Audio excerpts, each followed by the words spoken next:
and a lot of people have brought up this point about why were they going so much into like, why was it so depressing? Why did we hear so many stories about like all the players? And I agree with you. I thought one thing I would have liked to, especially on day 2, I thought would have been interesting was if they were doing more interviews with like the guys that got drafted on day 1, kind of like how are you looking forward to this? And the only one they did it with was Jordan Love, and we can get, and that's a whole topic to get into. But it's like the fact that they did it with him was like we got to get him on the phone. But like didn't try to do it with like Burrow or Tua or anyone else.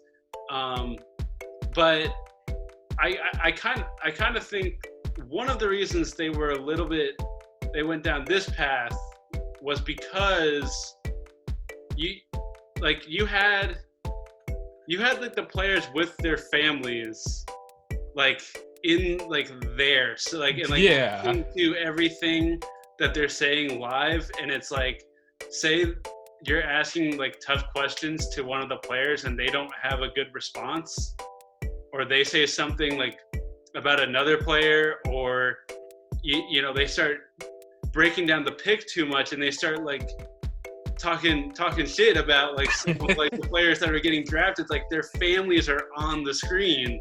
Yeah, it's like I feel like that's good. That could, I think that's one thing they might have been trying to navigate around. Yeah.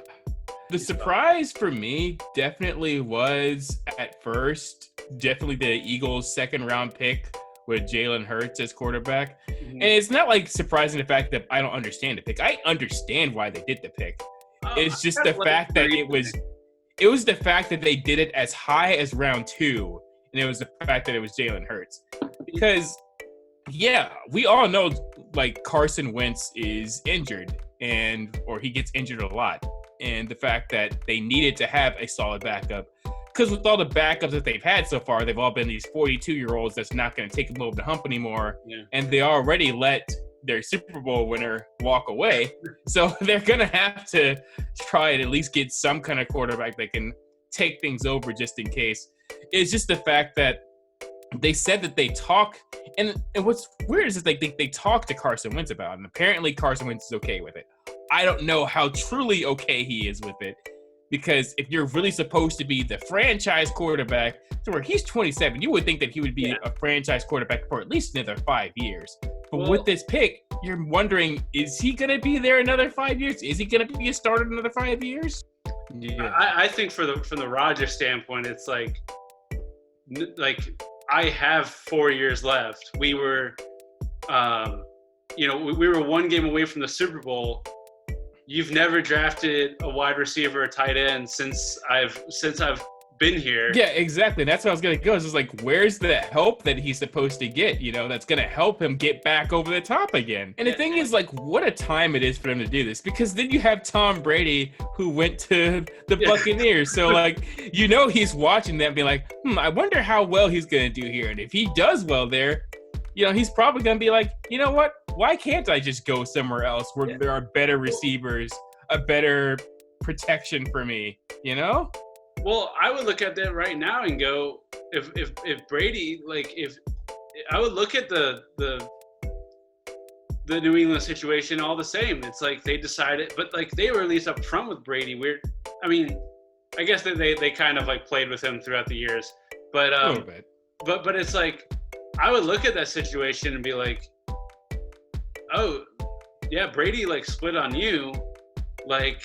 Y'all are kind of handling this the same sort of way, and like if that's how it's gonna be, like then maybe I do want to find like we said, there aren't that many like elite quarterbacks, and there's teams that have great receivers. Like, all the stuff that I see on social media and all that, like even the people that they have in the elite category are kind of shaky at best, Tom Brady's not even in some people's elite categories anymore, just from the numbers that people have seen him produce. And of course, they see that he's getting older. So he's not even the elite category anymore. So then when you look at Aaron Rodgers, who's kind of struggling mostly because he doesn't have, the kind of pieces, some people are still willing to put him in the elite category. I would agree. Who else are you really putting there? Lamar Jackson's definitely there for sure. Yeah. Sean Watson could get. He's had his injury issues, but like, I think Watson's in that.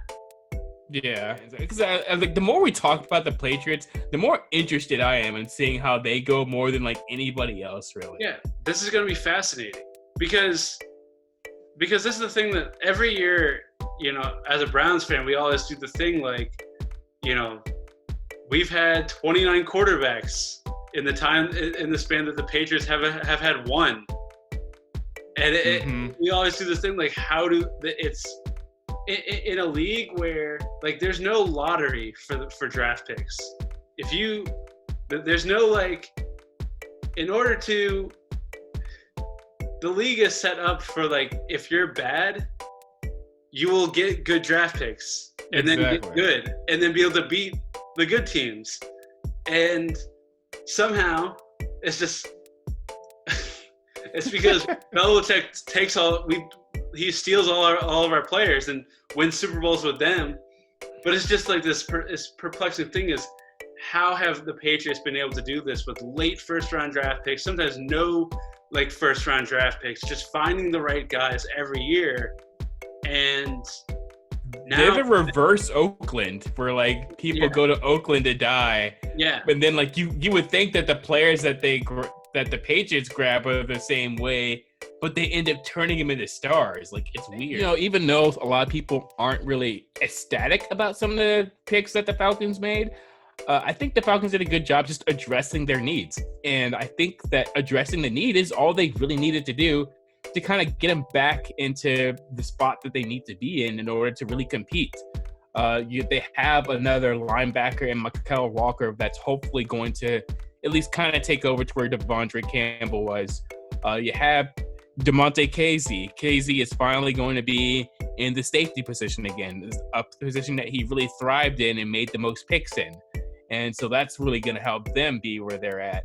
And then you have another center for the future, but he's not just going to be a like backup center. He's going to be a guy that's going to help protect Matt Ryan even more, and Matt Hennessy, which of course they made all the Hennessy jokes with the jerseys and all that.